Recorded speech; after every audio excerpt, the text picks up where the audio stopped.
Welcome, fellow seekers of hidden knowledge, to this comprehensive exploration of one of gaming's most enigmatic and philosophically complex characters, Ranni the Witch. Over the course of this extensive analysis, we will unravel the intricate tapestry of her story, from her birth as a Carian princess to her ultimate ascension, as a cosmic sovereign who dared to challenge the gods themselves. Ranni's tale is not simply a story of magical power or political intrigue, though it contains both in abundance.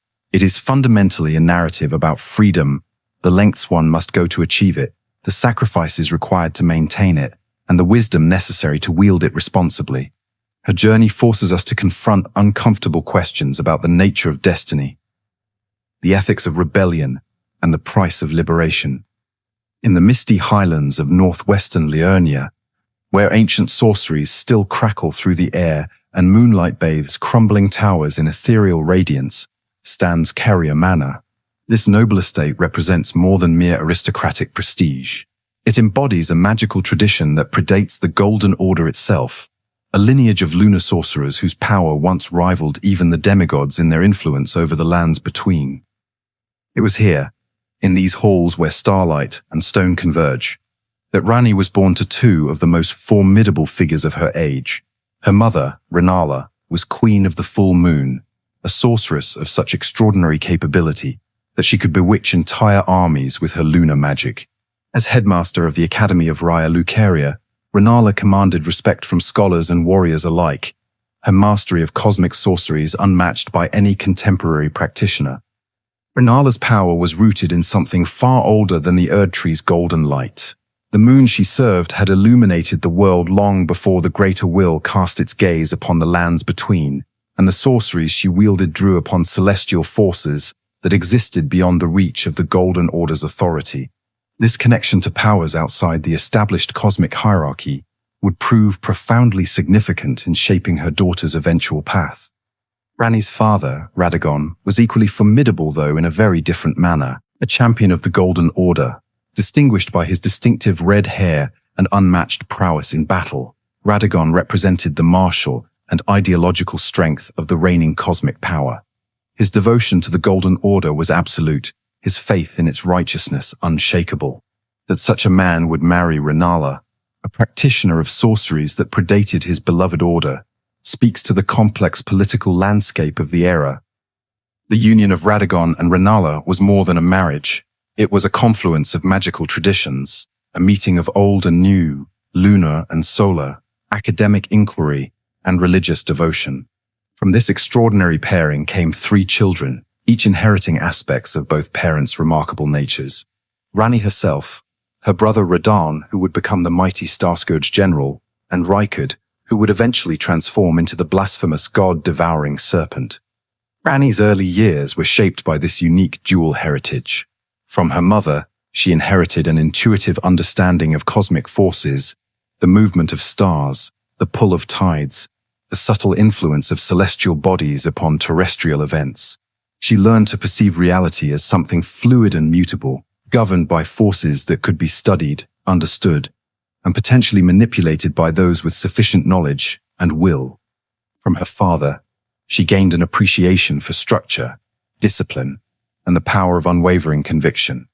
Though she would later come to reject the specific ideology Radagon championed, the strategic thinking and determined focus that characterized his approach to both warfare and faith would become integral parts of her own methodology. She learned that achieving ambitious goals required not just magical talent, but careful planning, patience, and the courage to make difficult choices. The Carian royal family occupied a unique position in the political landscape of the lands between. While nominally aligned with the Golden Order through Radagon's association, Carian Manor maintained a degree of independence that set it apart from other noble houses. The Carian Knights served their own royal line first, and the Academy of Raya Lucaria operated according to its own principles of scholarly inquiry rather than religious dogma. This semi-autonomous status was made possible by the sheer depth of knowledge contained within Carian libraries and the power commanded by Carian sorcerers. Their understanding of the cosmos extended to matters that the Golden Order's faithful could not explain through their incantations and prayers. The Carians were scholars of the fundamental forces that governed reality, and this knowledge granted them a respect bordering on wariness from other powers. It was during these formative years that young Ranni first encountered forces that would profoundly shape her destiny. The item description for Ranni's dark moon tells us of a pivotal moment. The moon was encountered by a young Ranni, led by the hand of her mother, Rennala. What she beheld was cold, dark, and veiled in occult mystery. This was no ordinary magical instruction. It was an introduction to a cosmic entity that existed entirely outside the greater will's influence. The dark moon represented something fundamentally different from the full moon that her mother served. Where Rennala's patron was bright and visible, Ranni's dark moon was obscured and mysterious. Where traditional lunar sorceries worked with forces that could be readily observed and studied, the dark moon's power drew upon deeper, more primal cosmic forces that resisted easy categorization or understanding. This early exposure to the dark moon planted seeds that would take years to fully germinate. The young Ranni began to understand that the cosmic order she had been born into, the hierarchy of gods and demigods, the structure of the Golden Order, the apparent inevitability of divine will was not the only possible arrangement of power. There were other forces in the cosmos, other ways of organizing reality, other paths that conscious beings might walk. But Ranni's education extended far beyond what she learned from her parents or through formal instruction at the academy. Deep in the woods surrounding Carian Manor, away from the eyes of courtiers and scholars, the young princess encountered a figure who would become perhaps her most influential teacher, the Snow Witch, also known as the Snowy Crone. This mysterious mentor was a practitioner of forbidden arts, someone who had delved into magical traditions that the Golden Order deemed heretical and that even the relatively open-minded Carian academics viewed with suspicion. The Snow Witch specialized in cold sorceries, not merely the manipulation of ice and frost, but magic that drew upon the fundamental coldness of deep space, the entropy that pulled at all ordered systems, the chill of cosmic void. The relationship between young Ranni and the Snow Witch was kept secret from all but a select few. Their meetings in the forest, their discussions of forbidden knowledge, their exploration of magical principles that existed outside accepted paradigms, all of this occurred away from official channels, creating a parallel education that would prove far more significant than any formal training Ranni received. The Snow Witch taught Ranni not just magical techniques but an entire worldview. She showed her student how to question assumptions that others took for granted, how to seek knowledge in places that were deliberately kept hidden, and how to think beyond the limitations imposed by established power structures. Most importantly, she taught Ranni to fear the dark moon, not with paralyzing terror, but with the healthy respect of one who understood the true magnitude of the forces involved. This secret education represented a form of rebellion even before Ranni had fully conceived of her revolutionary plans. By seeking knowledge outside approved channels, by studying under a heretical teacher, by entertaining ideas that contradicted the fundamental assumptions of the Golden Order, she was already positioning herself as someone who would not be bound by conventional limitations. The political situation surrounding Ranni's childhood became increasingly complex as she grew older. Her father Radagon, despite his marriage to Rennala and their 3 children together, made a decision that would have profound consequences for the entire family. He abandoned them to marry Queen Marika and become the second Elden Lord.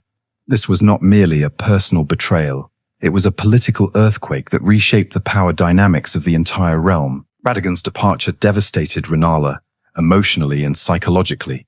The proud queen of the full moon, whose magical prowess had earned respect from even the mightiest demigods, was reduced to a shadow of her former self.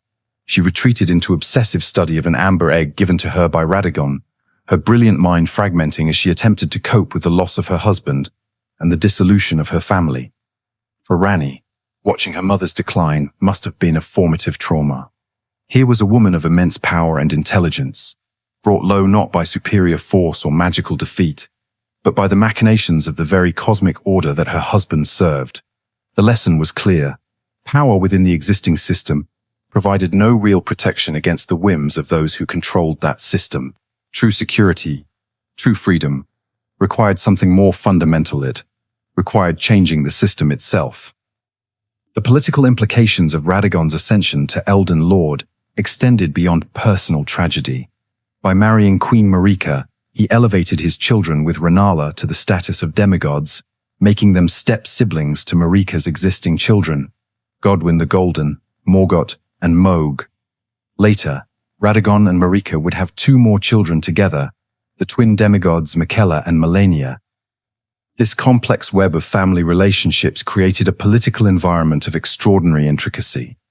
Ranni found herself simultaneously a princess of Caria, a demigod by virtue of her father's new status, and an outsider to the true center of power at the capital.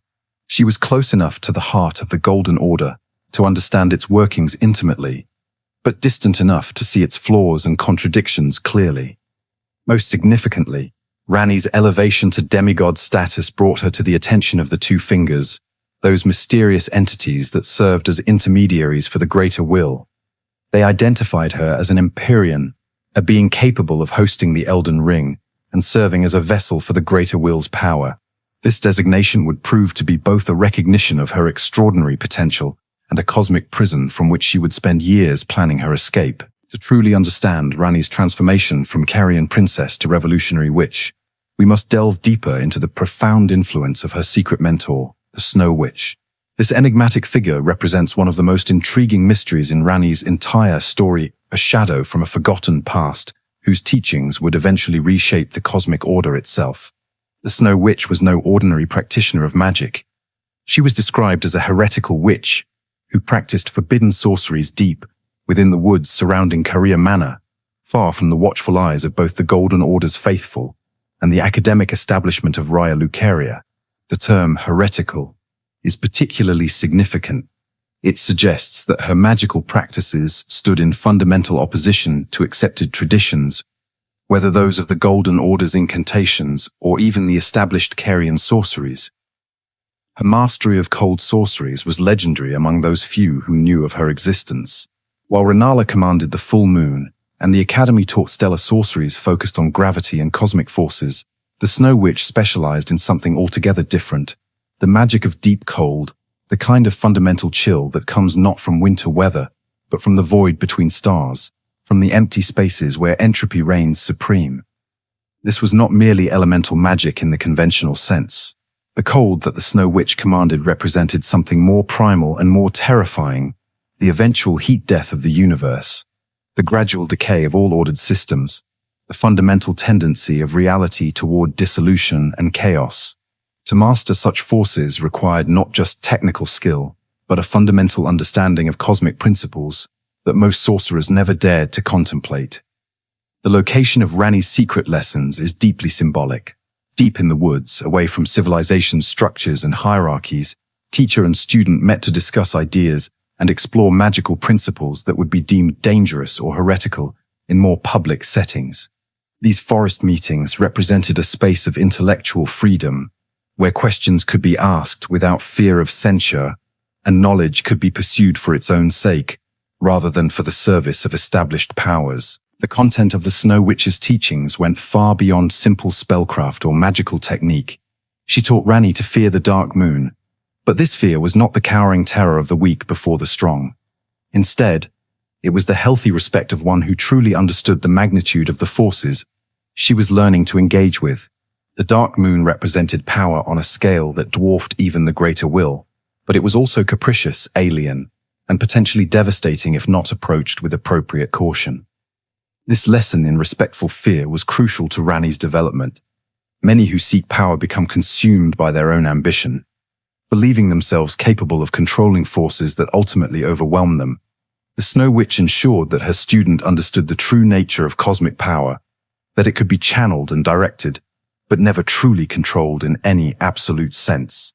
This understanding would later inform Ranni's approach to establishing the Age of Stars, with its emphasis on distant governance rather than absolute control.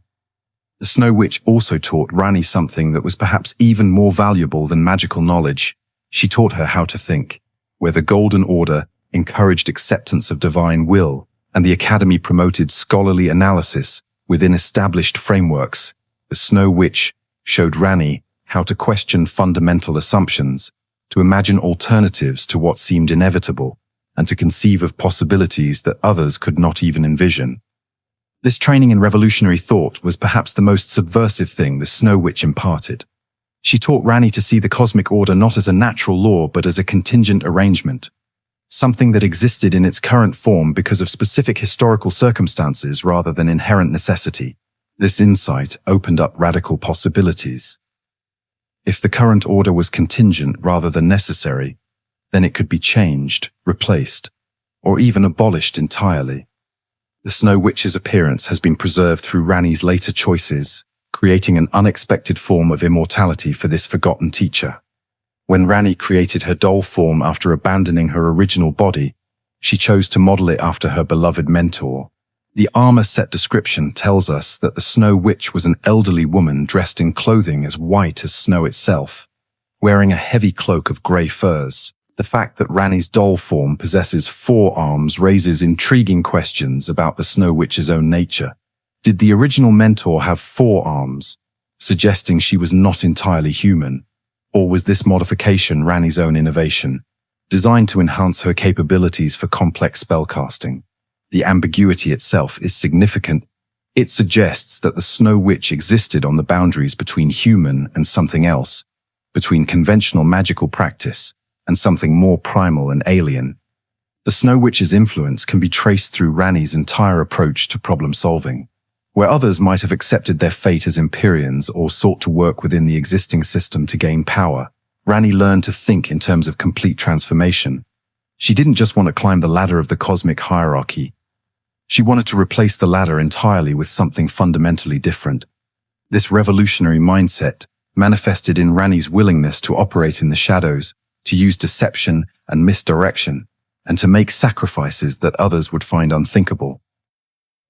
The Snow Witch had taught her that achieving genuine change sometimes required methods that would be considered extreme or blasphemous by conventional standards. The pursuit of true freedom might require abandoning not just political conventions but even basic assumptions about the nature of existence itself. The Snow Witch's teachings also explain Ranni's comfort with moral ambiguity. The conventional morality of the Golden Order painted reality in simple terms of light and dark, good and evil, proper and heretical. The Snow Witch showed Ranni that reality was far more complex, that actions could not always be judged by simple moral categories, that sometimes the right course of action required doing things that would be condemned by those who lacked the wisdom to see the larger picture. This moral sophistication would prove crucial when Ranni orchestrated the Night of Black Knives. Where others might have been paralyzed by guilt over the death of an innocent family member, Ranni was able to contextualize this tragedy within the larger framework of cosmic liberation. The Snow Witch had taught her that true ethical thinking required looking beyond immediate consequences to consider long-term effects and systemic changes. The relationship between teacher and student was clearly profound enough that when Ranni needed to create a new form for herself, she chose to honor her mentor by adopting her appearance. This was not merely a matter of disguise or convenience. It was a conscious decision to acknowledge the debt she owed to the woman who had given her the intellectual and magical tools to conceive of genuine rebellion against the cosmic order.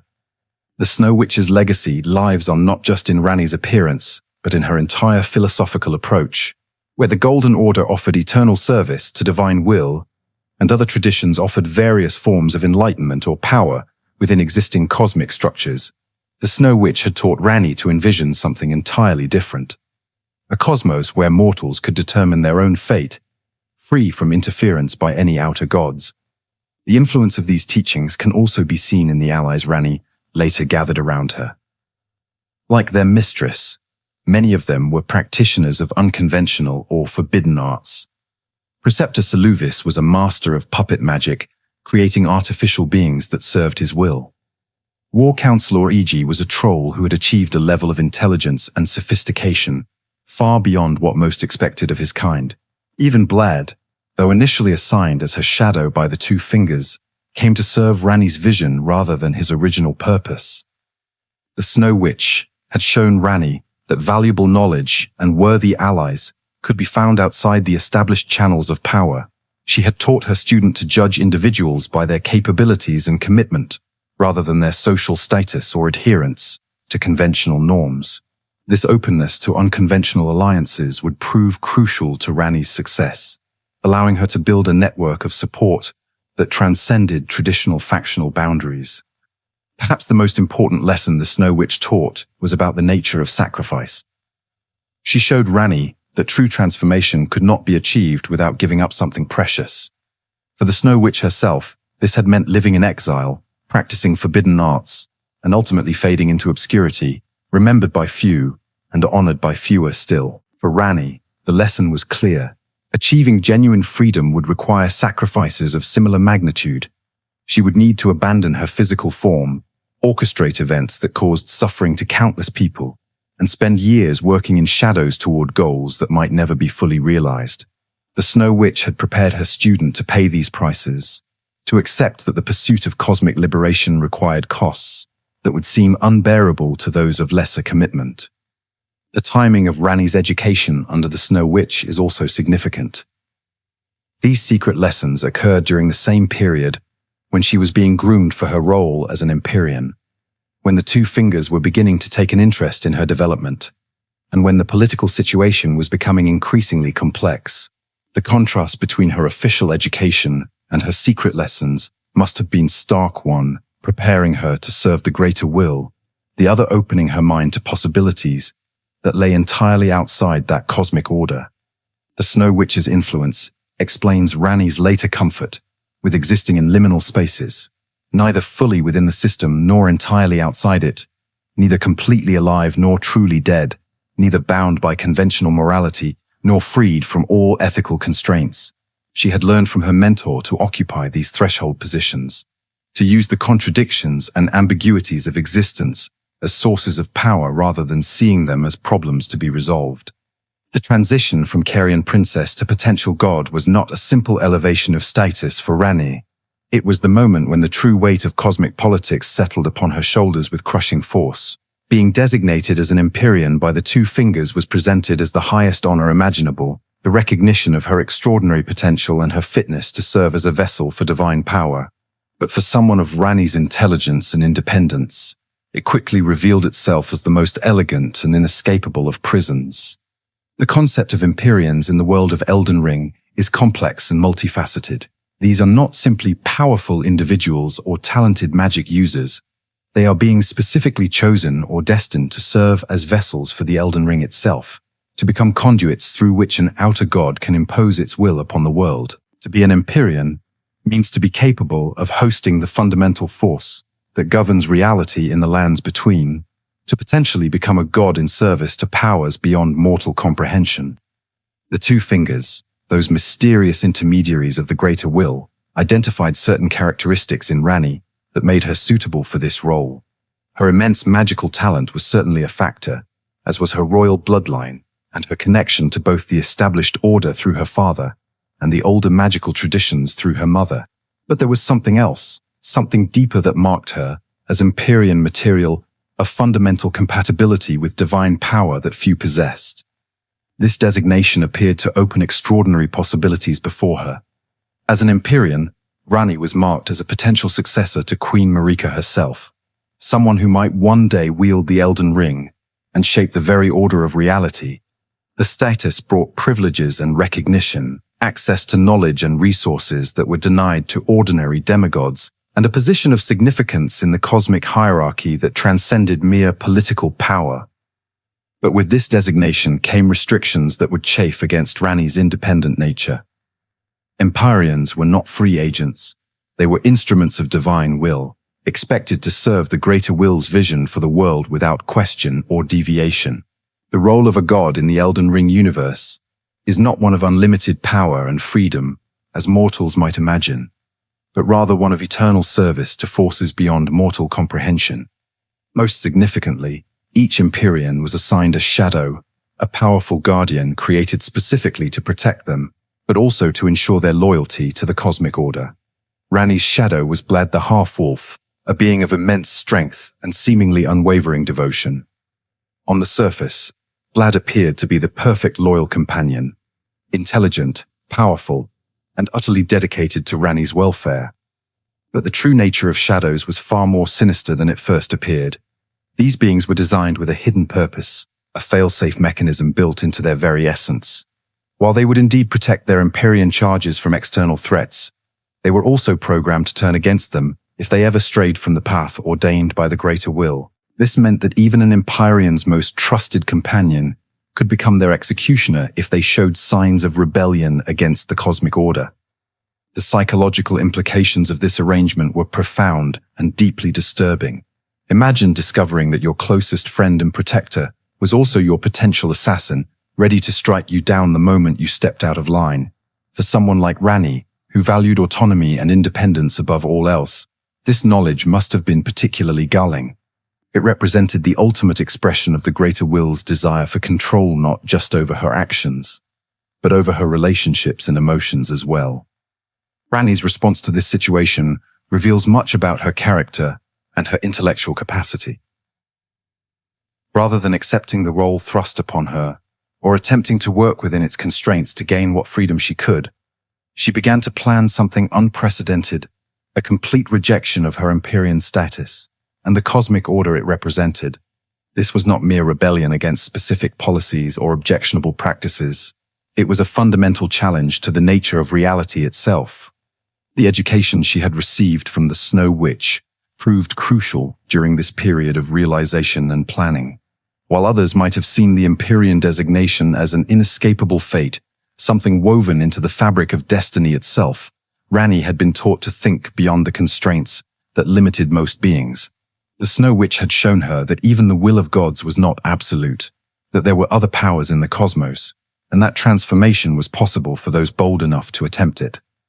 But rejecting her Empyrean status would require more than simply declaring her independence or running away from her responsibilities. The power structures of the cosmos were not built to accommodate such rebellion. The greater will had invested significant resources in grooming her for godhood, shaping her development, and positioning her within its grand design. It would not simply allow her to walk away from these preparations. Any attempt at genuine freedom would need to be both subtle and catastrophic subtle, enough to avoid detection until it was too late to stop, yet catastrophic enough to create genuine change rather than mere defiance that could be easily suppressed. Ranni would need to strike at the heart of the cosmic order in a way that fundamentally altered the rules of the game, rather than simply breaking them. She began to study the fundamental forces that governed the world with new intensity and purpose. She delved into the nature of death and life, examining the Elden Ring structure and the weaknesses inherent in the cosmic order. Her access to the royal libraries of Carian and her connections to the Academy of Raya Lucaria gave her resources that few others possessed.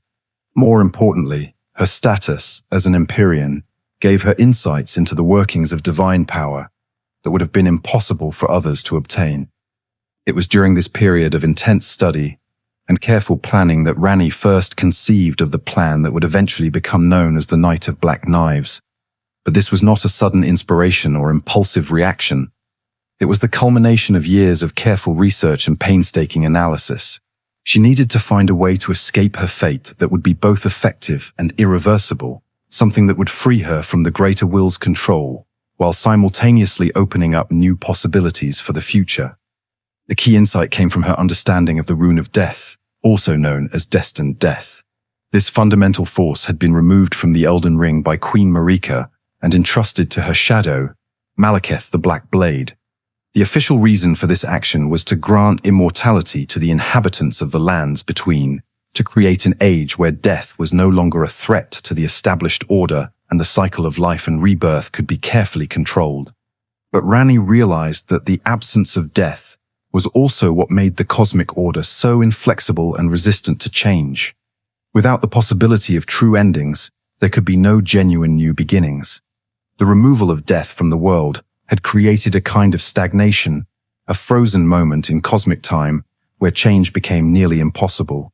If she could somehow restore death to the world, or at least to specific individuals, it might create the kind of fundamental disruption needed to break free from her predetermined fate. However, the Rune of Death was heavily guarded by one of the most formidable warriors in existence.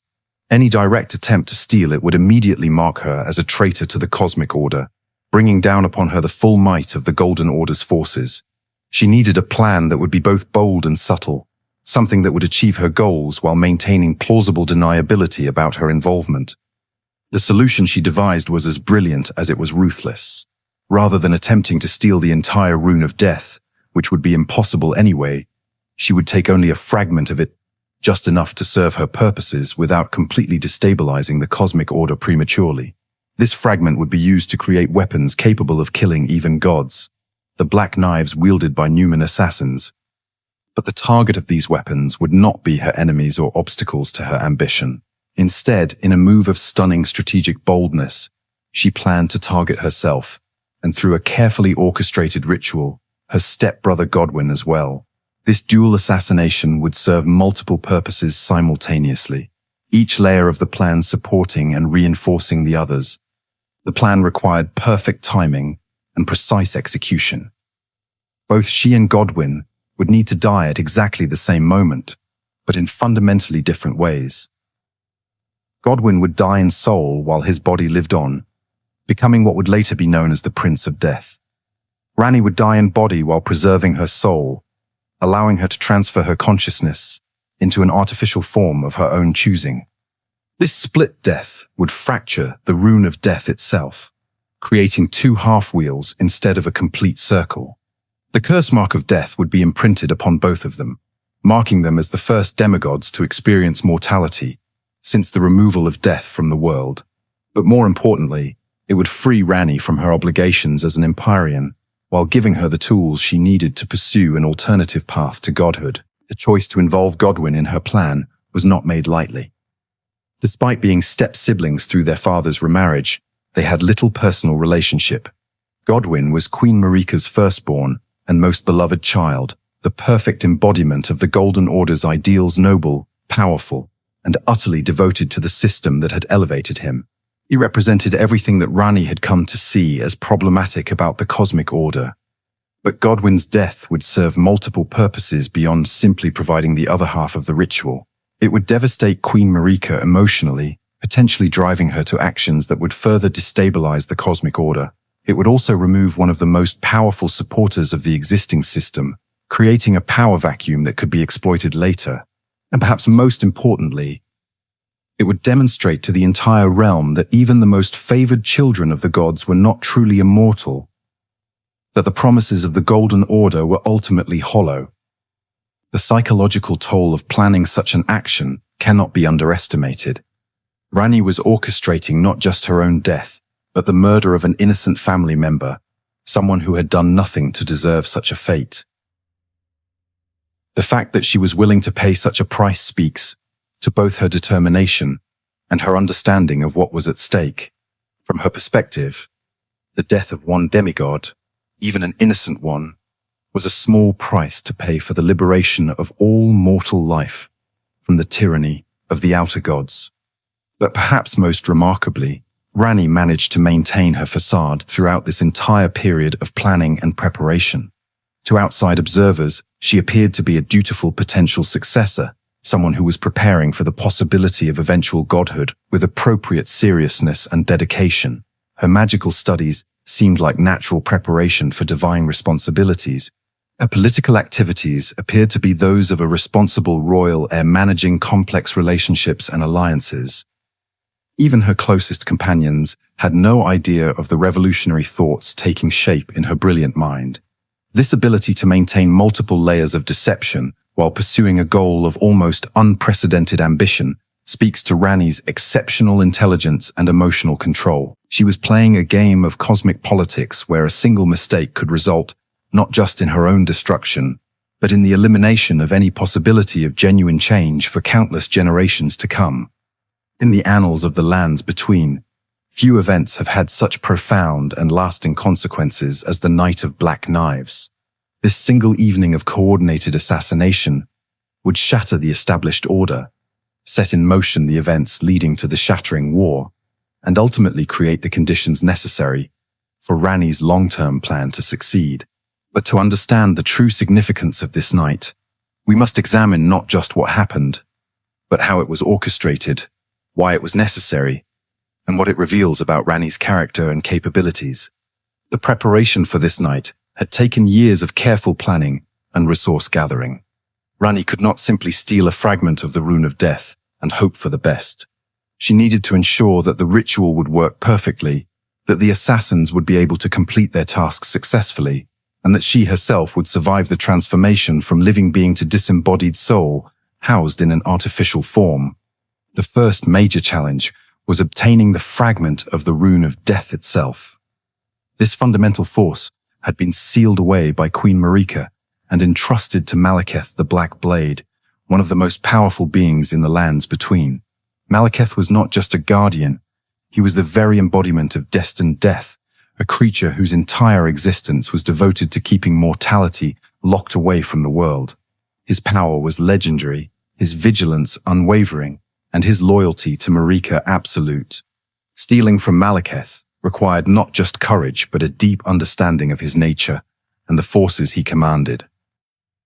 Ranni's approach to this challenge demonstrates her sophisticated understanding of both magical theory and practical politics. Rather than attempting a direct confrontation, which would have been suicidal even for someone of her considerable power, she found a way to extract a small fragment of the Rune of Death without alerting him to the theft until it was too late to prevent its use. The exact method she used remains somewhat unclear, shrouded in the secrecy that characterized all her most important operations. It likely involved some combination of stealth, misdirection, and perhaps the exploitation of vulnerabilities in the magical systems that bound destined death. What we know for certain is that she succeeded where others would not have even dared to try, demonstrating both her magical prowess and her strategic brilliance. Once she possessed the fragment, Ranni needed to transform it into something that could be used by mortal assassins. The creation of the Black Knives themselves was a masterwork of magical engineering that required knowledge and skills from multiple disciplines. These weapons needed to be capable of killing even divine beings, creatures who had been rendered effectively immortal by the removal of death from the world. But the knives also needed to be precise enough to kill only the soul in Godwyn's case, or only the body in Ranni's case, while leaving the other aspect intact. This required an understanding of the fundamental distinction between body and soul, the magical mechanics that bound them together, and the precise application of destined death needed to sever that bond in specific ways. The ritual that imbued the knives with the power of death was described as fearsome, suggesting that it required not just technical skill but considerable personal risk to perform. Ranni herself likely conducted this ritual, drawing upon all her knowledge of Carian sorcery, the forbidden teachings of the Snow Witch, and her own innovations in magical theory, to create weapons unlike any that had existed before. The choice of assassins was equally crucial to the plan's success. The Black Knife assassins were all women, and they were all Numen, the same race as Queen Marika herself. This was not coincidental. The Numen were said to be close to Queen Marika, which gave them the access necessary to reach high-value targets within the capital and the Golden Order's inner circles. But more importantly, their racial connection to the Queen provided a layer of misdirection that would complicate any investigation into the assassinations. If Numen were involved in killing Godwyn, suspicion might fall on factions within the Golden Order itself, on political rivals of Godwyn, or even on Queen Marika for reasons that investigators could not fathom. The last place suspicion would fall would be on a Carian princess working from the shadows. The identity and motivation of these assassins raises intriguing questions about the extent of Ranni's network and the depth of discontent with the current order. Were these women volunteers who shared Ranni's revolutionary vision, true believers in her cause of cosmic liberation? Or were they somehow coerced, deceived, or manipulated into participating in a plan whose full implications they might not have understood? The fact that they were Numen suggests that the rebellion against the Golden Order extended into the very heart of Marika's power structure. This was not just an external challenge to the established order, it was a cancer that had grown within the system itself, a rot at the core of the Golden Order's apparent unity and strength. The timing of the assassinations was critical to the plan's success. Both Godwyn and Ranni needed to die at precisely the same moment for the ritual to work correctly. This required not just coordination across vast distances but perfect timing down to the second. The magical communications or astronomical calculations needed to achieve such precision speak to the sophistication of Ranni's preparations. Godwyn was targeted at the capital, in the heart of the Golden Order's power, surrounded by guards and magical protections. The Black Knife assassins would need to penetrate these defenses, reach the demigod himself, and strike the killing blow at exactly the right moment. Meanwhile, Ranni positioned herself atop a tall tower in a distant part of the lands between, preparing for her own death and transformation. The actual execution of the plan required Ranni to demonstrate almost superhuman emotional control.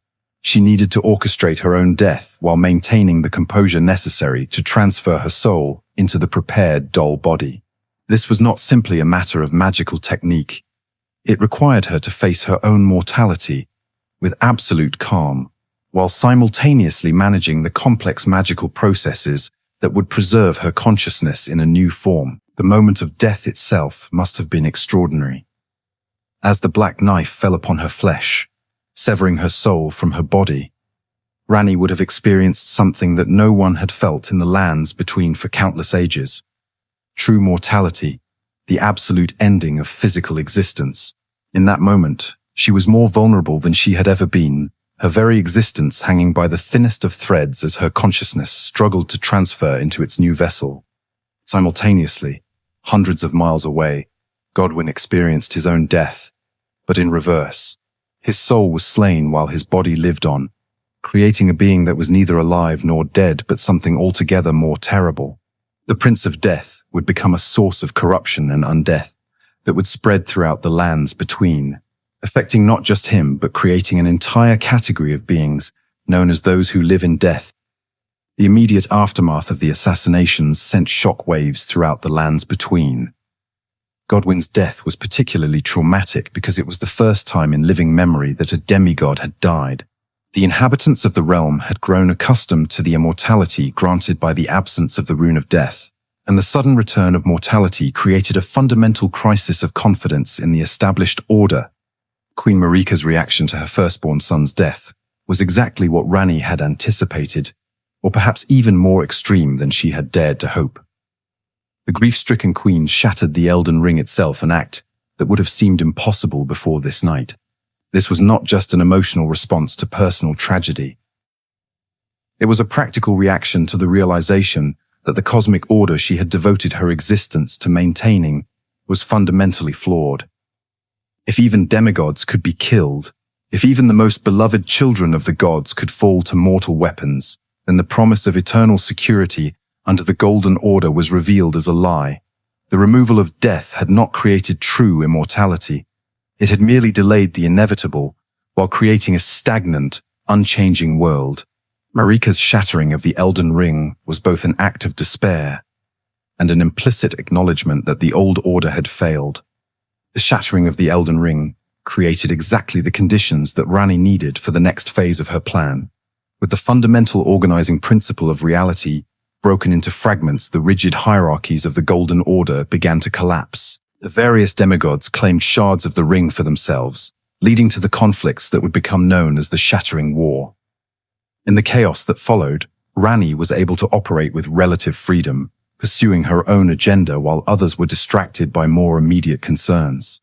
Her apparent death meant that few were looking for her involvement in subsequent events, and those who did suspect her participation had no proof and no way to find her in her new form. But the Night of Black Knives also created problems that Ranni had not fully anticipated. The return of death to the world was not limited to the specific targets of the assassination.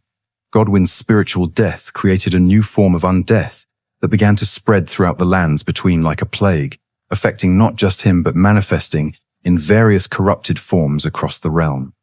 This uncontrolled spread of deathly influence would eventually require active management to prevent it from undermining the very foundations of reality. The Prince of Death's corruption spawned those who live in death, created deathroot that spread through the earth like a disease, and threatened to transform the entire realm into a land of undead horrors. The investigation into the assassinations also created ongoing complications. While Ranni had carefully obscured her involvement through layers of misdirection and careful planning, the evidence of magical manipulation was obvious to those with the expertise to recognize it. Sorcerer Roger, through painstaking detective work, was eventually able to identify her as the architect of the plot, though by that time it was far too late to undo what had been done. Perhaps most significantly, the Knight of Black Knives established Ranni as a figure of immense power and ruthless determination in the eyes of those few who understood her role in the events. Word of her involvement spread through certain circles, never openly discussed, but whispered among those who moved in the shadows and understood the hidden currents of power that shaped the world. This reputation would prove to be both an asset and a liability in the years that followed. Some saw her as a liberator who had struck a blow against divine tyranny, someone willing to do what others would not dare in pursuit of genuine freedom.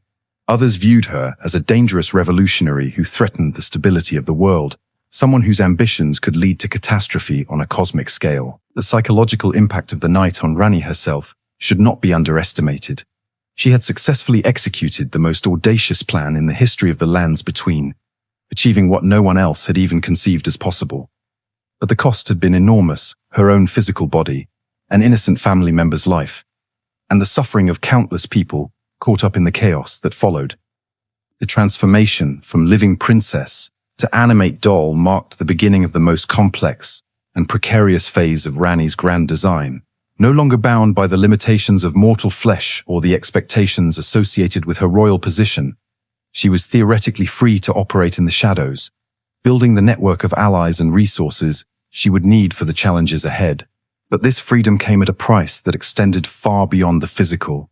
She was now something entirely new, neither fully alive nor entirely dead, existing in a liminal state that few could understand and fewer still could accept. The doll body itself was a masterwork of magical engineering that combined knowledge from multiple esoteric traditions.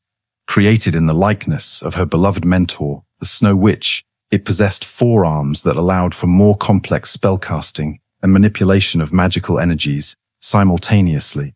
This multi-armed configuration was not merely aesthetic. It provided genuine practical advantages in combat and ritual magic, allowing Ranni to maintain defensive wards while casting offensive spells, or to work with multiple magical foci at once. The origin of the forearm design remains a point of scholarly speculation.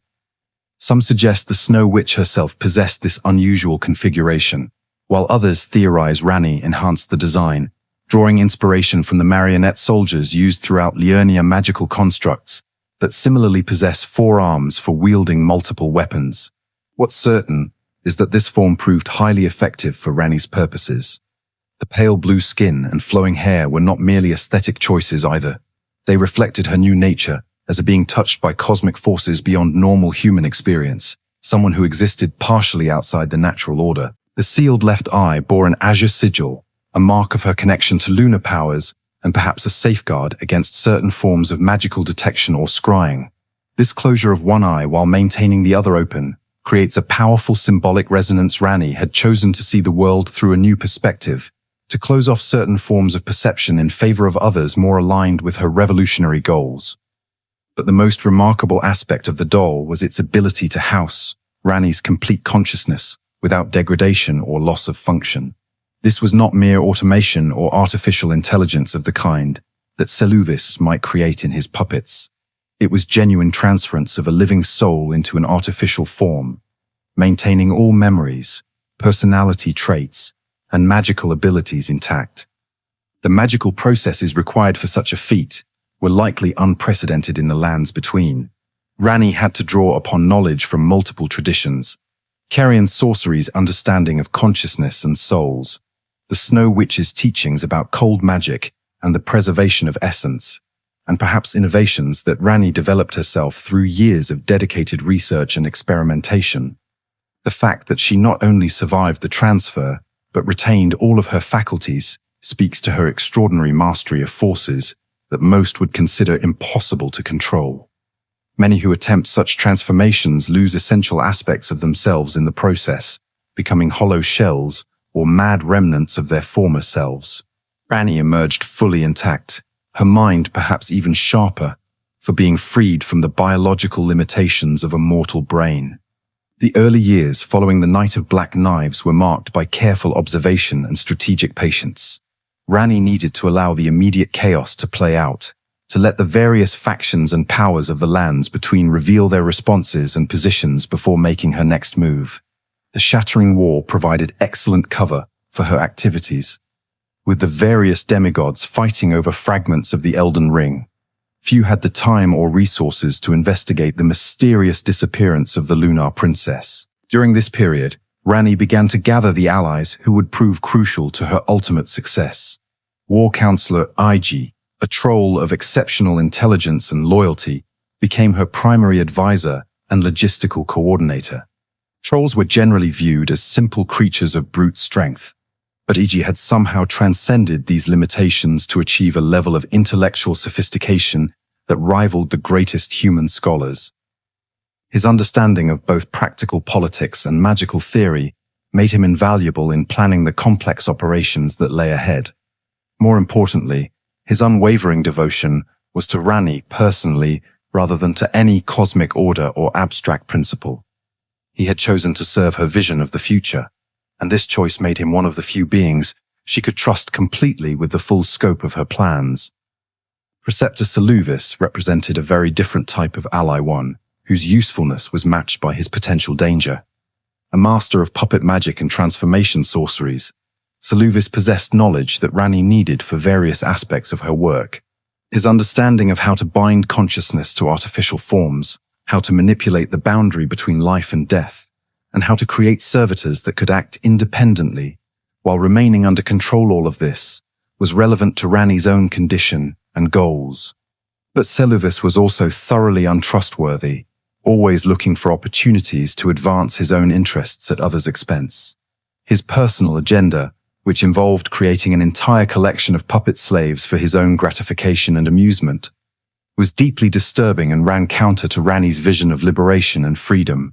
Managing this relationship required constant vigilance and careful manipulation, using Seluvis's skills while preventing him from turning his arts toward purposes that would undermine her broader goals. The relationship with Blaidd presented unique challenges that were both personal and practical. As her designated shadow, he was bound to protect her by the magical programming built into his very essence. But that same programming meant he could become her enemy if she strayed too far from the path the greater will intended for her. And there could be no doubt that her actions had already taken her well beyond acceptable deviation.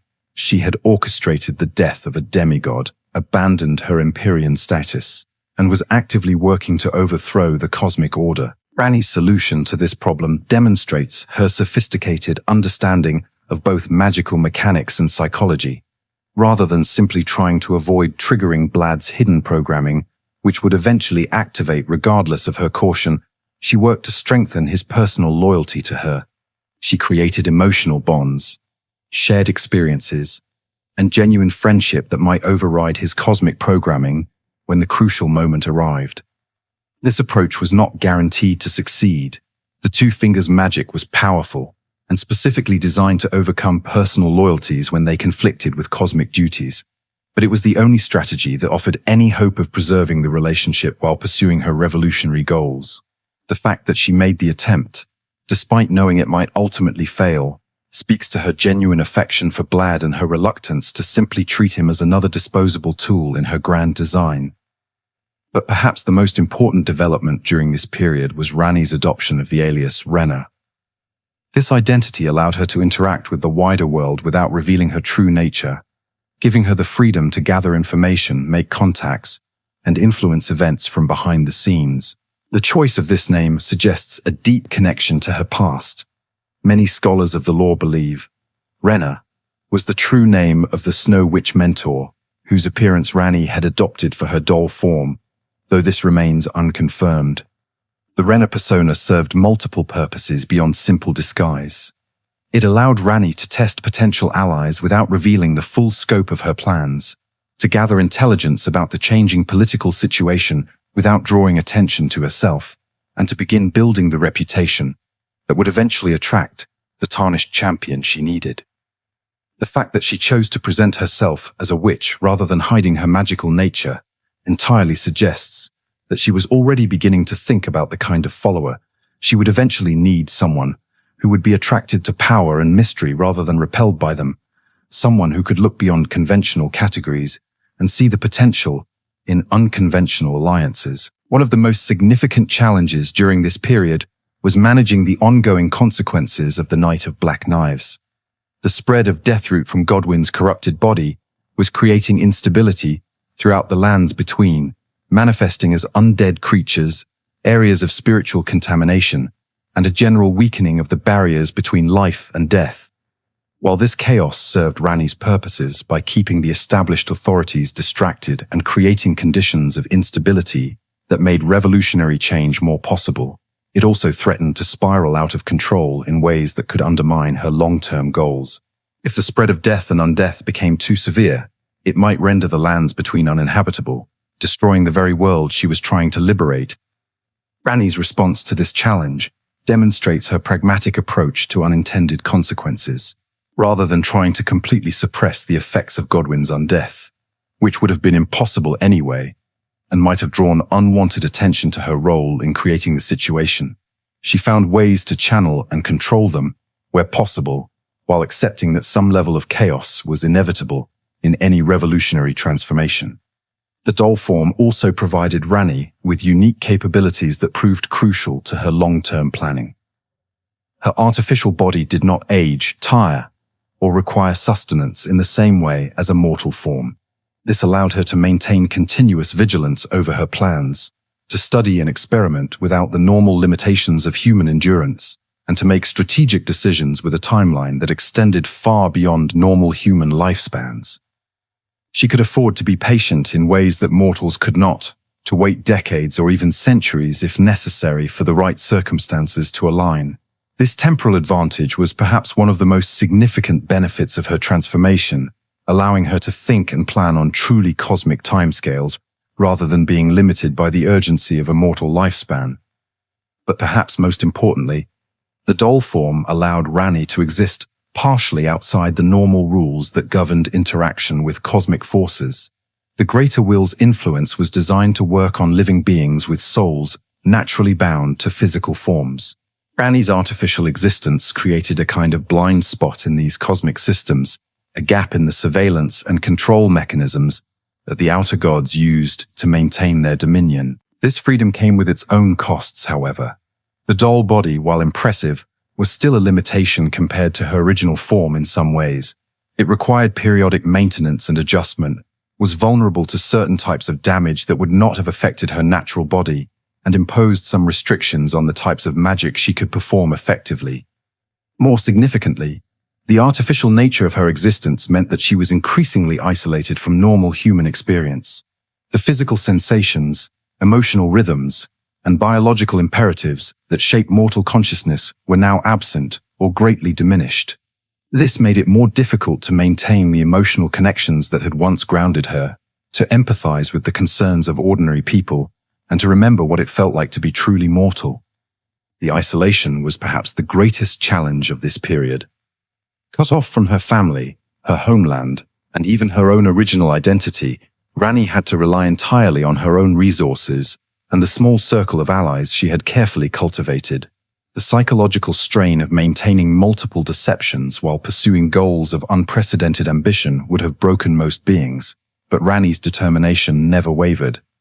The return of the Tarnished to the lands between represented both an opportunity and a risk for Ranni's long-term plans. These warriors, exiled by Queen Marika herself in ages past, now returned with the blessing of grace and the potential to claim the throne of Elden Lord. But their very existence posed a fundamental question that Ranni needed to answer. Would they serve to reinforce the existing cosmic order, becoming pawns of the greater will's designs, or could they be turned into agents of genuine transformation? Ranni understood that finding the right Tarnished champion was crucial to her success. The challenges that lay ahead were not something she could face alone, no matter how powerful her magic or how brilliant her plans. She needed someone who could operate in the physical world with a freedom that her doll form limited, someone who could face the greatest warriors and monsters of the age in direct combat, and someone whose very nature as an outsider to the established order made them potential allies in her revolution. But more than just raw power, Ranni needed a champion with specific qualities of character and mind, They would need to be powerful enough to defeat demigods and overcome seemingly impossible obstacles. Yes, but they would also need wisdom to see through the layers of deception that characterized the lands between politics, independence of thought to question established authorities, and willingness to challenge cosmic powers in pursuit of a vision that most would consider insane. Her first encounter with a promising Tarnished occurred at the Church of La, where she appeared in her Renna, disguised to offer the spirit-calling bell.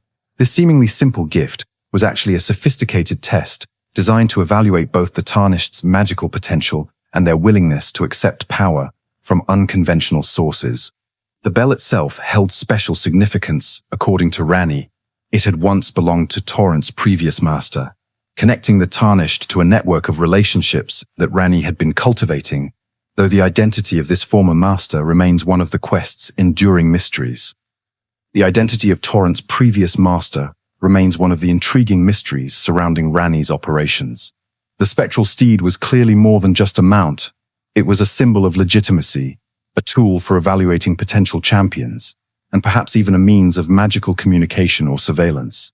The fact that Ranni possessed the spirit-calling bell suggests that she had either been entrusted with it by Torrent's master or had acquired it through other means after that individual's fate was determined.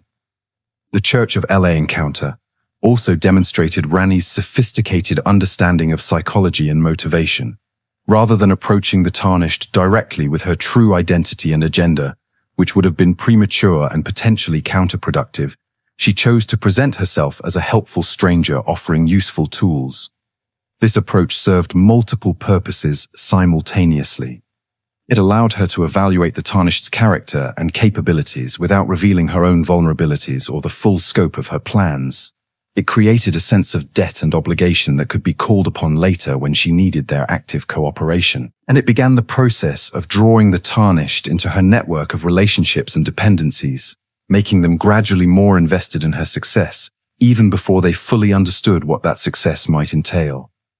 The choice to reveal her magical nature, while concealing her true identity, was also strategically significant. The witch persona suggested power and mystery without the political complications that would have come with revealing her royal heritage or Empyrean status.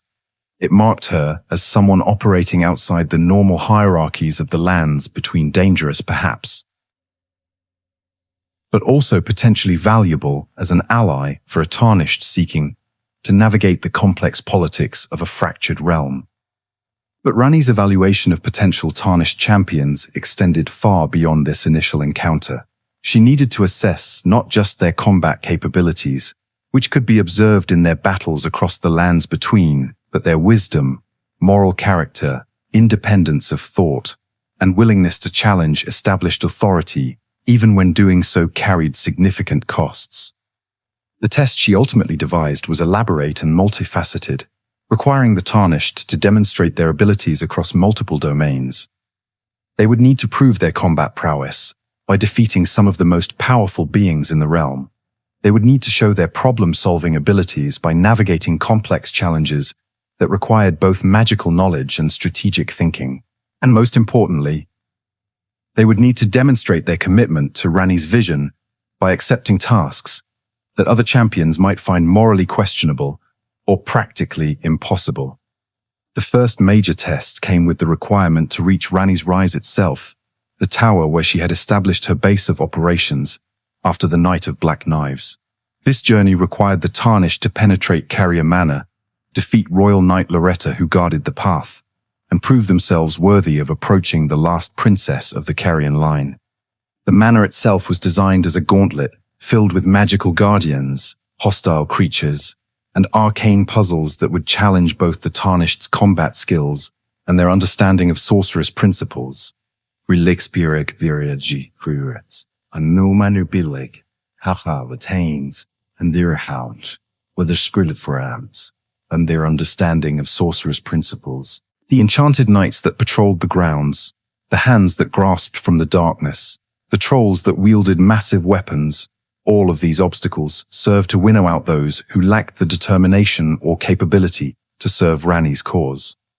Royal Knight Loretta represented a particularly significant challenge.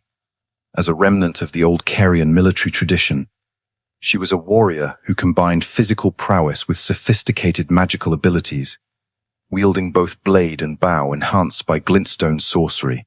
Defeating her required not just brute force, but tactical thinking, the ability to read attack patterns and adapt strategies on the fly, and the persistence to overcome a foe who would not yield easily. More importantly, the nature of Loretta's challenge tested the Tarnished's willingness to confront legitimate authority figures in pursuit of their goals. Loretta was not a monster or a villain. She was a loyal guardian doing her duty to protect her charge.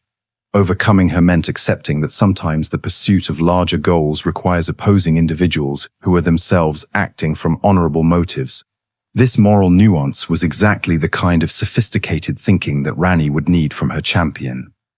Upon reaching Ranni's rise and being offered the chance to enter her service, the Tarnished faced their first explicit moral choice in her questline. Serving Ranni meant accepting association with the architect of the Night of Black Knives, someone who had orchestrated the death of an innocent demigod and set in motion the events that plunged the lands between into chaos and war.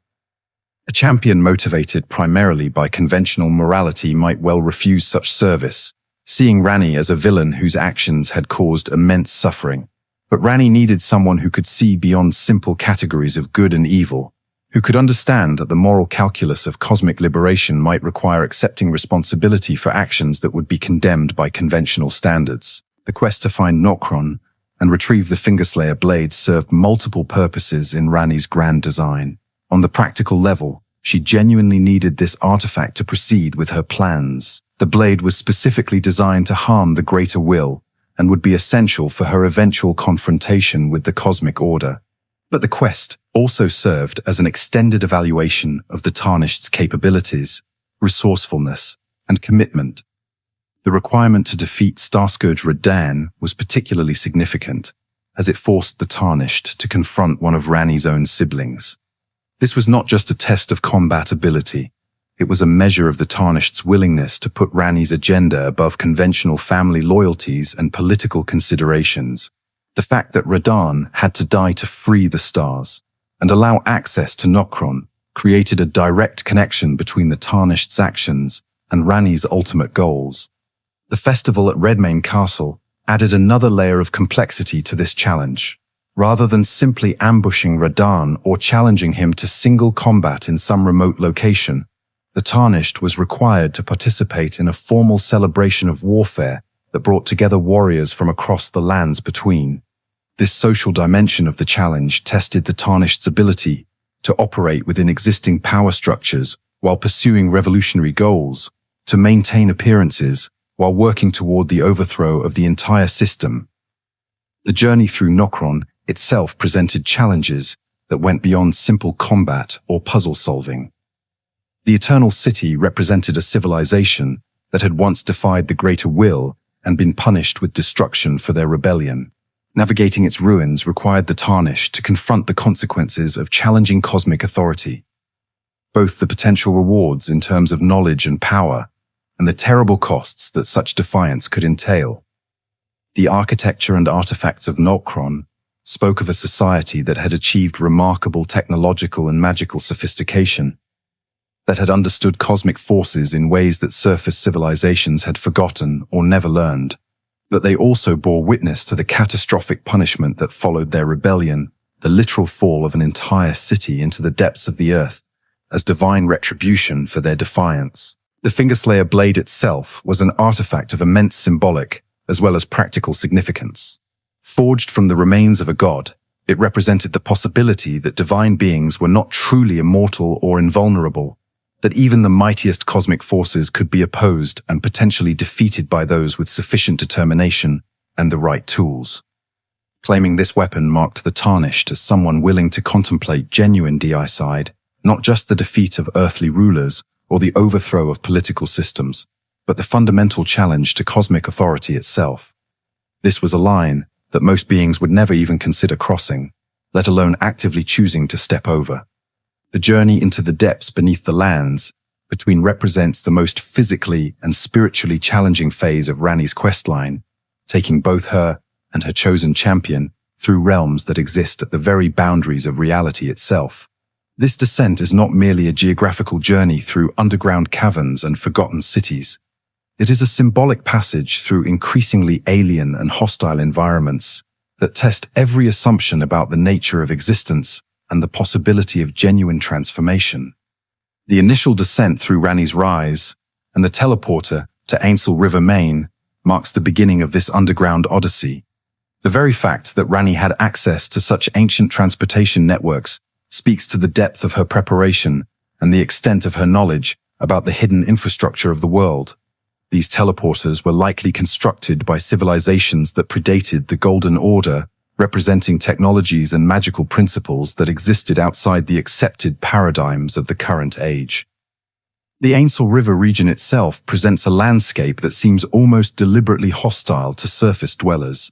The perpetual twilight created by the glowing lichen and strange luminescent fungi, the alien architecture that suggests thought patterns fundamentally different from human ones, and the strange creatures that inhabit this space all serve to remind visitors that they have entered a realm where normal rules no longer apply. This is not simply an underground cave system or a natural geological formation.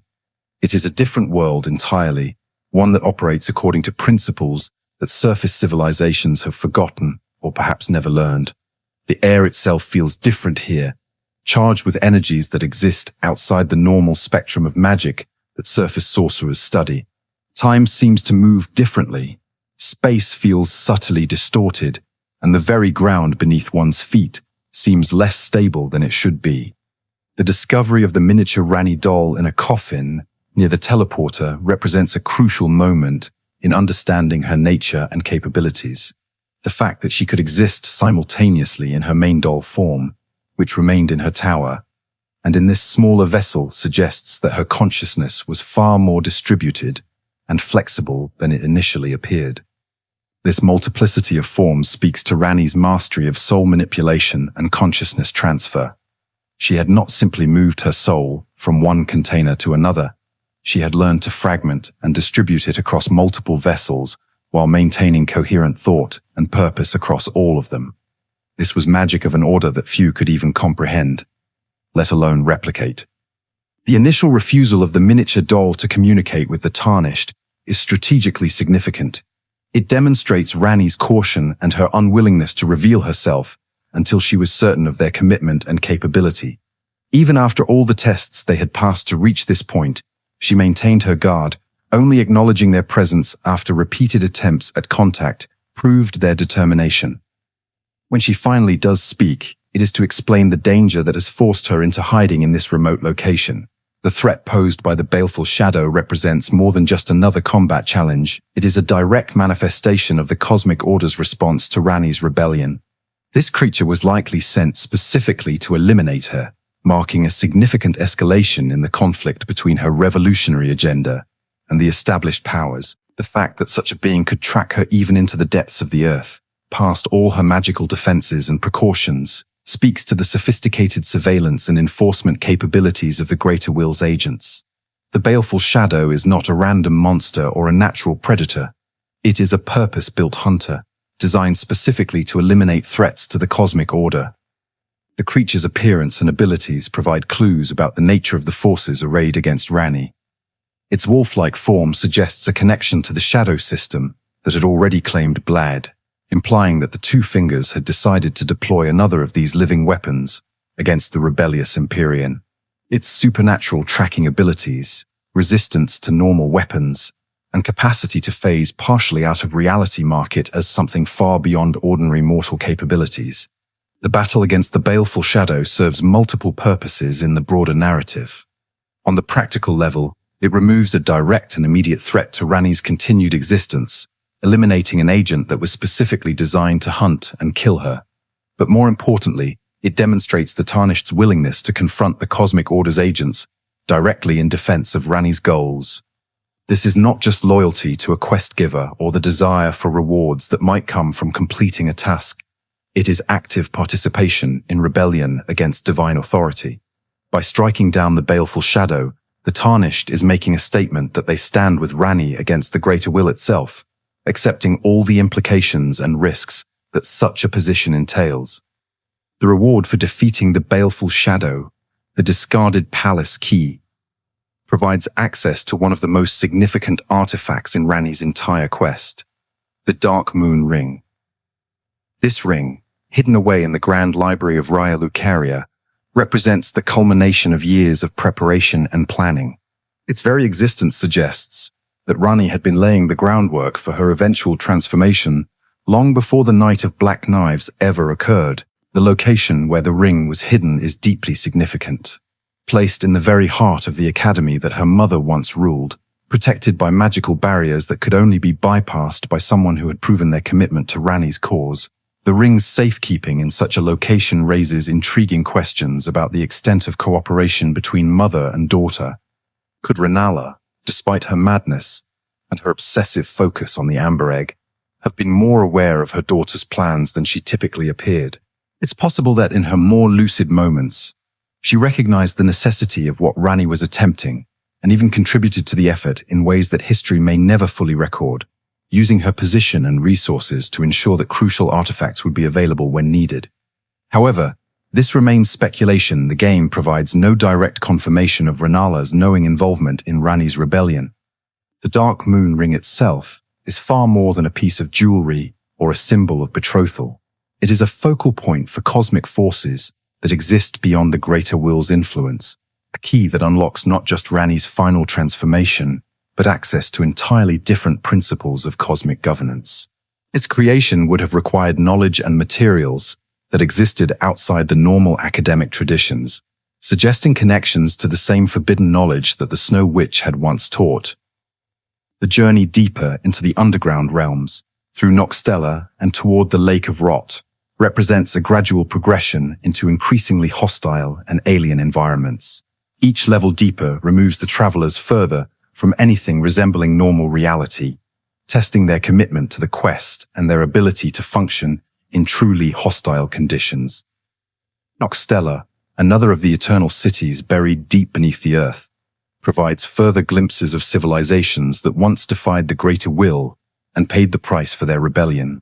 The ruins and remnants found here serve as both warning and inspiration, a demonstration of what happens to those who challenge cosmic authority, but also proof that such challenges are possible and can achieve partial success even in defeat. The Lake of Rot represents perhaps the most challenging environment in the entire underground journey.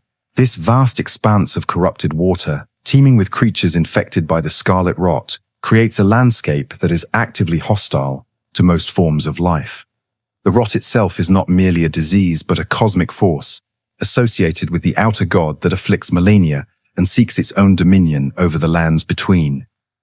Crossing this lake requires not just physical endurance but spiritual fortitude, the ability to maintain purpose and direction in the face of overwhelming corruption and decay. The very air above the lake is toxic, the ground beneath unstable, and every surface crawls with life forms that have been twisted into monstrous shapes by the rot's influence. The symbolism of the Lake of Rot extends beyond its immediate challenges. The rot represents decay and transformation, but it is change without conscious direction or purpose-mindless corruption that destroys rather than transcends. In contrast to Ranni's carefully planned transformation, the rot offers only degradation and dissolution. Successfully navigating this environment demonstrates the superiority of conscious, purposeful change over random mutation and decay. It shows that the Tarnished can maintain their integrity and direction even when surrounded by forces that seek to corrupt and transform them against their will. The ascent to the Moonlight Altar marks the beginning of the final phase of Ranni's millennia-spanning plan. This ethereal plateau, suspended between earth and sky in a realm that seems to exist partially outside normal reality, serves as the stage for her ultimate transformation from rebellious demigod to cosmic sovereign. But the Moonlight Altar is more than just a location. It is a nexus of power where multiple realities converge, where the barriers between mortal and divine become thin enough to cross deliberately. The journey to reach this sacred space has required the Tarnished to prove themselves against increasingly impossible odds, demonstrating not just combat prowess but wisdom, determination, and the capacity to think beyond conventional limitations.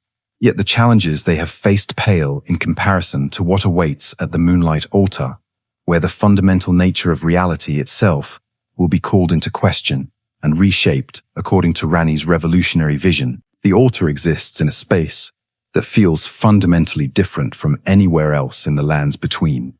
The very physics seem subtly altered here, as if the normal laws that govern reality have become negotiable. The light has a quality unlike natural sunlight or even moonlight. It is something else entirely, perhaps the radiance of the dark moon itself, made partially visible to mortal eyes. The architecture of this plateau speaks of powers and civilizations that predate not just the Golden Order, but perhaps even the concept of ordered reality itself. The structures here were not built by human hands or according to human aesthetics. They suggest minds that perceived space and time differently, that understood cosmic forces in ways that contemporary beings have forgotten or never knew. The Cathedral of Manus Celes stands at the heart of the Moonlight Altar, a structure that seems to have been designed specifically for cosmic transition rituals. The cathedral's name itself provides clues to its purpose. Manus, suggesting hands or manipulation. Celes, relating to celestial or cosmic forces. This is a place where mortal hands can reach out to grasp cosmic power, where the boundaries between terrestrial and divine can be deliberately crossed. The interior of the cathedral reveals even more about the nature of the forces at work here. The architecture combines elements from multiple traditions, some recognizably Carian in their emphasis on lunar symbolism and stellar calculations, others that seem to predate known civilizations entirely. The symbols carved into the walls speak of cosmic cycles, stellar movements, and the kind of astronomical knowledge that was once the province of the most advanced magical practitioners. But the cathedral's most significant feature lies beneath the main floor, a hidden chamber that can only be accessed through a concealed opening near the altar. This underground space serves as the final destination for Ranni's physical journey and the site where she has waited in her original corporeal form for the culmination of her plans. The descent into this hidden chamber represents more than just a physical journey downward. It is a passage into the deepest mysteries of Ranni's nature and intentions, a movement from the public spaces of ritual and ceremony into the private heart of her revolutionary vision. Here, surrounded by the corpses of two fingers and the accumulated residue of cosmic conflict, lies the true center of her rebellion against the established order. The chamber itself is a study in contrasts that speak to the complex nature of Ranni's transformation. The organic curves of the walls suggest natural formation, carved by water or other geological processes over countless ages. Yet the precision of certain architectural elements speaks to deliberate construction, to planning and purpose that shaped the space for specific magical and ritual functions. Ancient symbols cover every available surface, some recognizable as variants of Carian script, others that seem to predate known written language entirely. These inscriptions speak of death and rebirth, of cosmic cycles and the transformation of consciousness, of the possibility of moving beyond the limitations imposed by divine authority to achieve genuine freedom and self-determination. The air in the chamber is thick with accumulated magical energy, the residue of rituals and transformations that have taken place over years or perhaps centuries. One can almost feel the weight of Ranni's determination, the focused intensity of her will as she prepared herself for the final steps of her plan. The presence of the dead two fingers in this chamber tells a story of cosmic conflict that extends far beyond Ranni's personal rebellion. These are not merely symbols of rejected authority. They are the actual remains of cosmic entities that once served as intermediaries between the greater will and the mortal realm. Their destruction represents a direct assault on the infrastructure of divine control, a severing of the communication channels between cosmic and terrestrial authority. The condition of these corpses suggests that their destruction was not recent, implying that Ranni's preparations for this moment have been underway for far longer than most of her allies realized.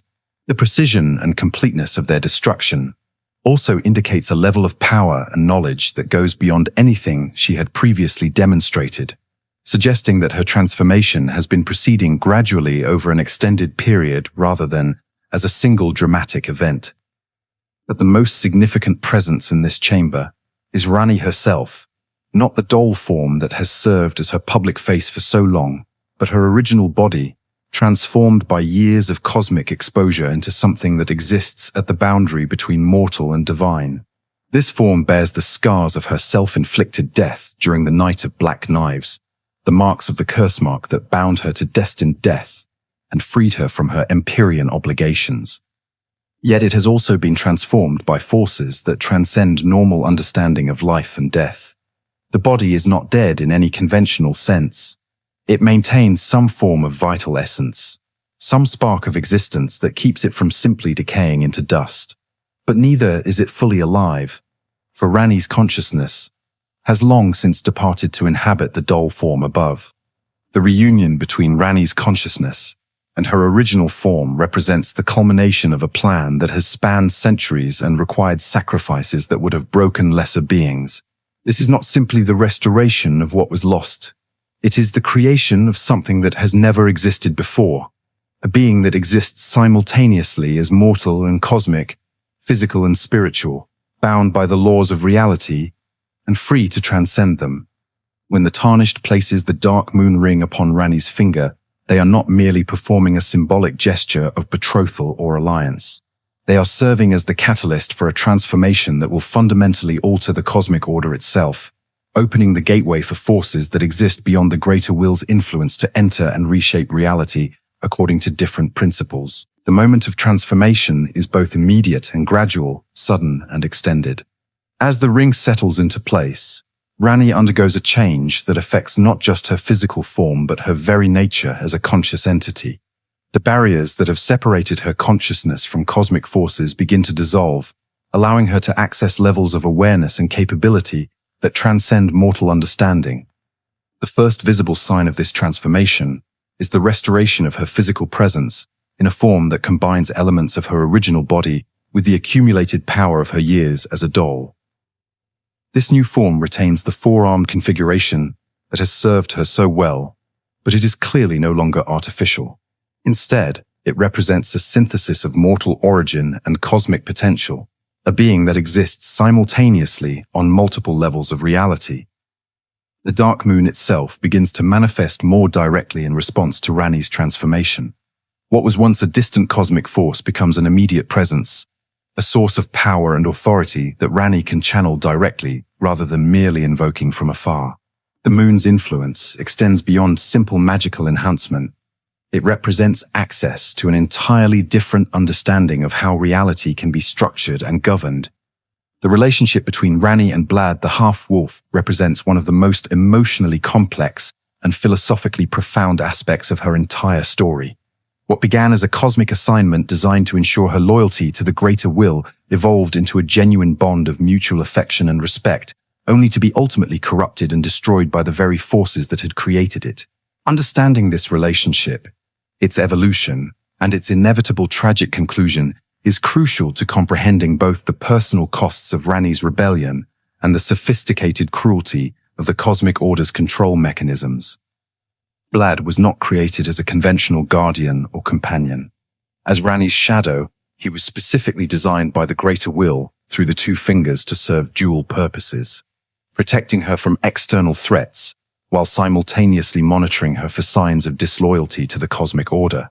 This dual nature was built into his very essence, woven into the fabric of his being at the most fundamental level, creating internal contradictions that would eventually tear him apart as Ranni's rebellion progressed. The initial relationship between Ranni and Blaidd appears to have been genuinely positive, despite the sinister purpose underlying his assignment. Though his origins were artificial and his primary programming was to serve as her jailer disguised as her protector, Blaidd developed what seemed to be authentic affection for Ranni. He is described as having sworn to serve no master but her, a declaration that suggested his programming had evolved beyond its original parameters to encompass genuine personal devotion. This evolution of Blaidd's loyalty created a fascinating paradox at the heart of his existence. The greater will had intended him to be an unquestioning servant who would turn against Ranni if she strayed from the ordained path. But the very effectiveness of his design, his intelligence, his capacity for genuine emotion, his ability to form meaningful relationships, made him capable of loyalties that transcended his original programming. In a sense, the cosmic order had created a being too sophisticated for its own purposes. By making Blaidd intelligent enough to be an effective guardian and companion, They had also made him capable of forming genuine bonds that might override his cosmic directives. This flaw in the shadow system would prove crucial to Ranni's ability to pursue her revolutionary goals as far as she did. Ranni, for her part, seems to have been genuinely fond of Blaidd despite her knowledge of his true nature and purpose. This affection created one of the few purely positive relationships in her life after the Night of Black Knives. While she was forced to maintain elaborate deceptions with most of her allies, carefully managing their perceptions and expectations to serve her larger goals, her interactions with Blaidd could be more authentic precisely because his loyalty was both programmed and genuine. She could be herself with him in ways that were impossible with others, could show vulnerabilities and doubts that she dared not reveal to anyone else. The fact that he was designed to protect her meant that she could trust his defensive capabilities. Absolutely. While the genuine affection that had grown between them created an emotional bond that transcended the merely functional aspects of their relationship. But Ranni also understood, with the cold clarity that characterized her approach to all strategic matters, that this relationship was ultimately doomed.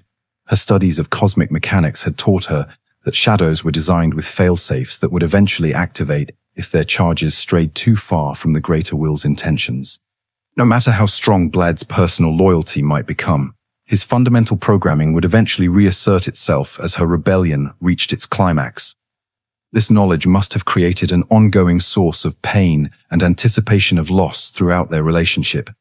Every moment of genuine connection was shadowed by the awareness that it could not last, that the being she cared for would eventually be turned against her by forces beyond either of their control. Yet she chose to maintain the relationship anyway, to accept the inevitable pain rather than preemptively severing the bond to avoid emotional trauma. The gradual breakdown of Blaidd's mental stability provides a window into the cruel sophistication of the cosmic order's control mechanisms. Rather than simply turning him against Ranni, when she began to act against the greater will's interests, which would have been simpler and more direct, his programming created an increasingly painful internal conflict. He remained emotionally loyal to Ranni, while being compelled by forces beyond his control to oppose her goals. This internal conflict manifested in various ways throughout Ranni's questline. Careful observers could note Blaidd's increasing agitation and confusion, his growing tendency toward violence and aggression that seemed at odds with his normally controlled demeanor. The programming was not simply overriding his personality. It was tearing it apart from within, creating a tragic figure caught between irreconcilable loyalties. The situation was further complicated by Blaidd's intelligence and self-awareness. Unlike a simple automaton that might be reprogrammed without understanding the change, Blaidd was acutely conscious of what was happening to him. He could feel his own mind being torn apart by conflicting imperatives, could sense the growing compulsion to betray the person he cared most about, but was powerless to prevent it. This awareness of his own deterioration must have been terrifying and agonizing. Imagine being trapped in your own body, feeling alien impulses and compulsions growing stronger while your true self becomes weaker, knowing that you will eventually be forced to commit the ultimate betrayal against someone you love. The psychological horror of such a situation is difficult to fully comprehend. Ranni's response to Blaidd's deteriorating condition reveals both her pragmatic nature and her genuine affection for him.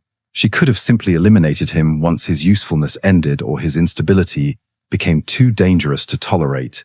Such a solution would have been logical from a purely strategic perspective. He represented a known threat that would only grow more severe over time. Instead, she chose to delay the inevitable confrontation as long as possible, allowing him to maintain his sense of purpose and dignity, even as his programming inexorably pulled him toward betrayal. This decision carried real risks for her plans. A shadow gone rogue could potentially derail everything she had worked toward, but she was willing to accept those risks to spare someone she cared about from immediate destruction. The decision to have him imprisoned by E.G. represents one of Ranni's most morally complex choices. On one level, this was a practical decision designed to protect both Blaidd and the success of her mission.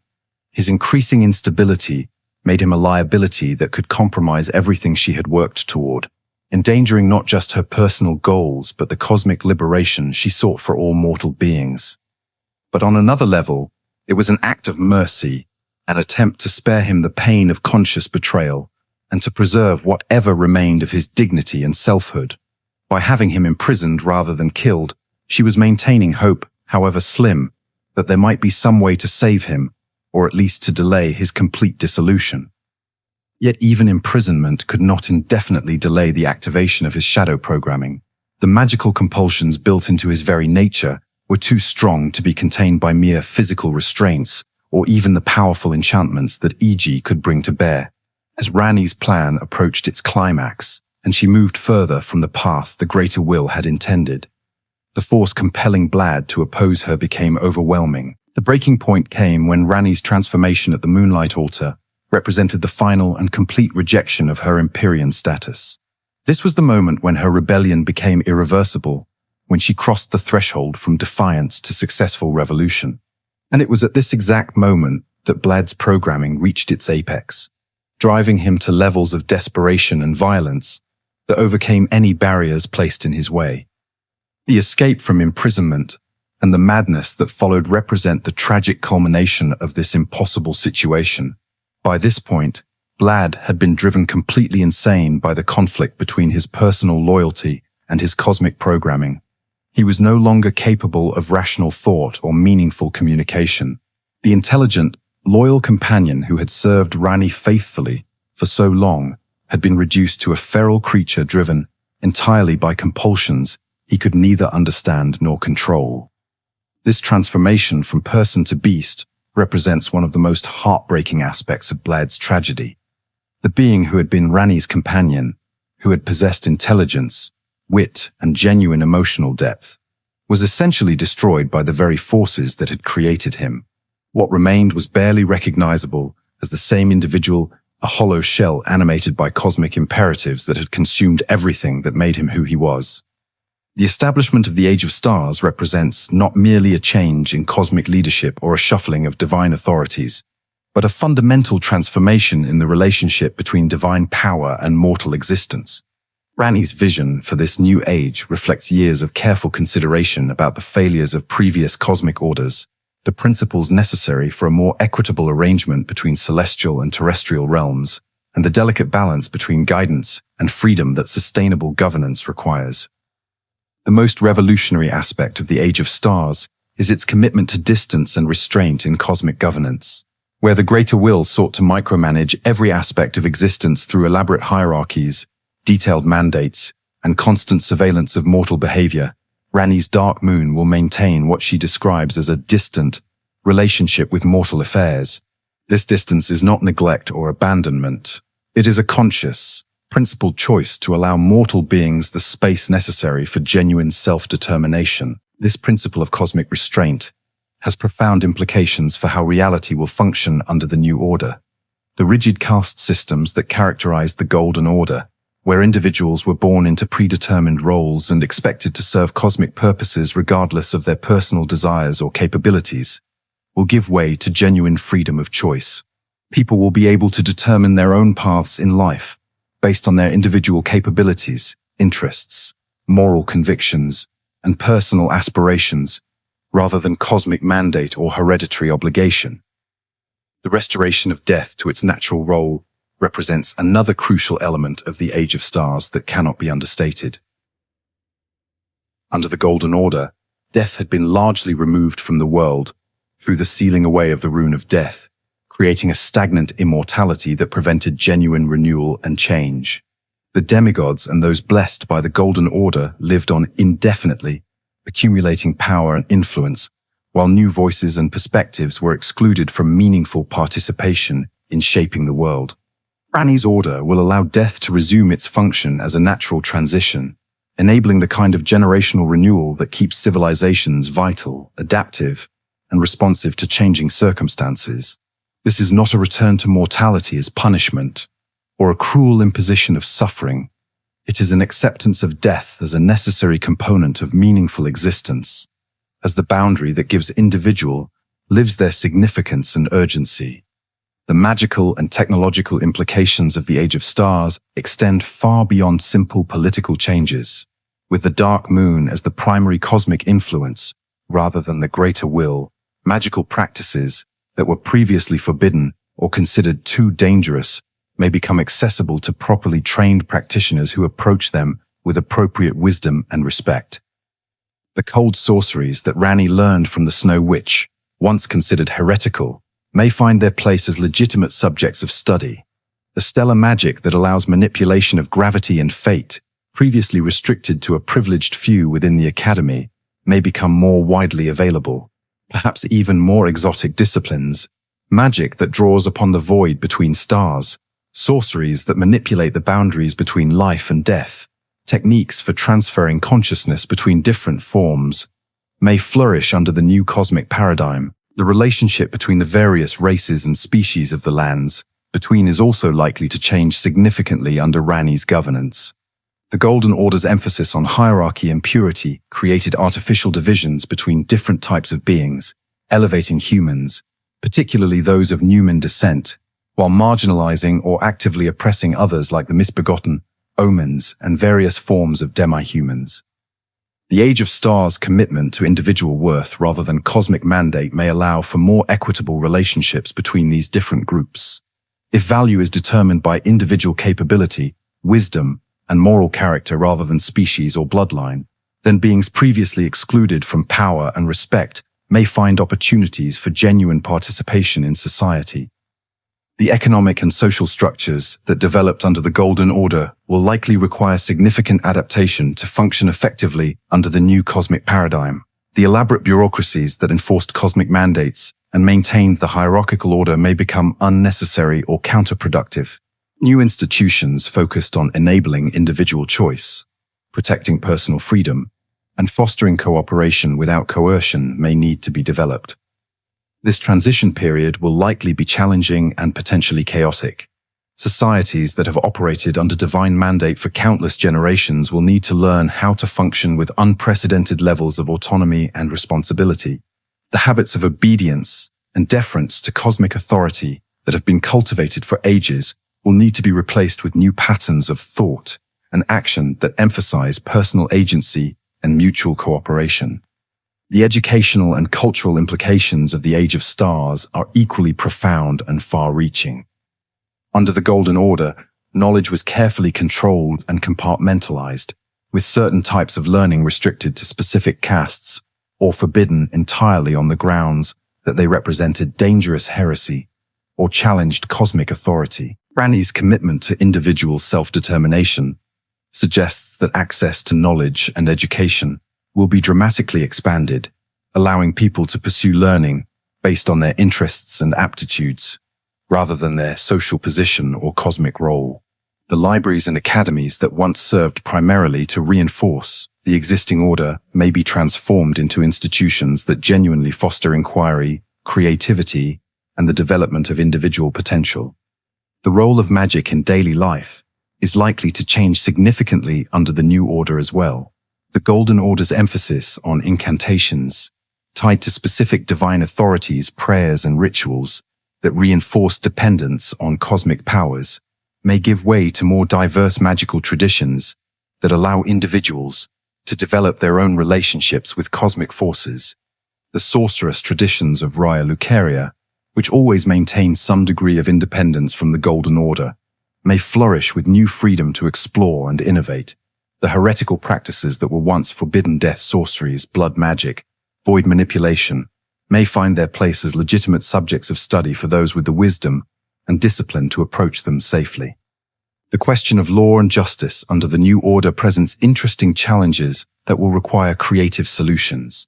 Without cosmic mandates to define right and wrong with absolute certainty, societies will need to develop their own ethical frameworks based on reason, compassion, empirical observation of consequences, and mutual agreement rather than divine decree.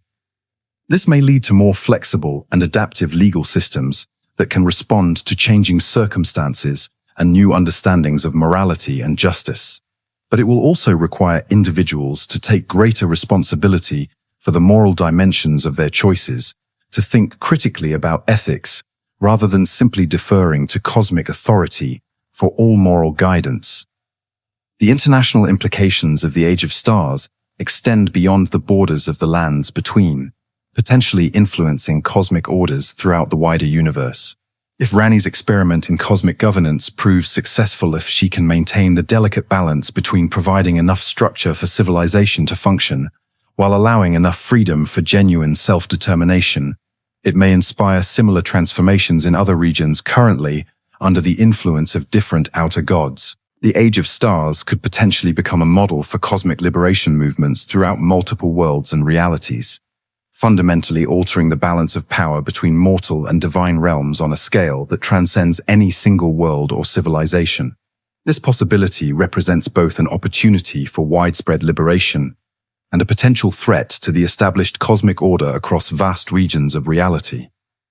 The story of Ranni the Witch extends far beyond her individual journey from Carian princess to cosmic sovereign. Her legacy encompasses fundamental changes in how power, freedom, and responsibility are understood and exercised throughout the lands between and potentially beyond. The implications of her rebellion and ultimate success will likely reverberate through reality for ages to come, influencing not just political structures and social arrangements, but the basic assumptions that shape how conscious beings relate to cosmic forces and understand their own potential.